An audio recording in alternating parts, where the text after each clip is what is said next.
আমরা দেখেছিলাম 2 লাখ মা বোন ধর্ষিত হয়েছিল, আত্মত্যাগ করেছিল।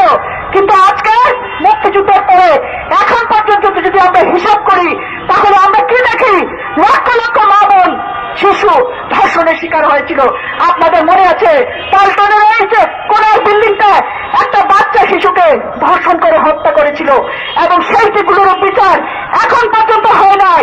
এই রাষ্ট্র, এই মহাজোট সরকার আজকে হচ্ছে সকল ধর্ষণকারী, যৌন নিপীড়নকারী, যারা বাস দিয়ে পিষ্ট করে মানুষ মারছে সেই সব লোকেরও মালিক, বাসের মালিক এবং সেই সব ড্রাইভারদের পক্ষ নিয়েছে। তাই আজকে লুটপাট, দুর্নীতি, সন্ত্রাস সেইটার পাশে হয়ে দাঁড়িয়েছে এই সরকার।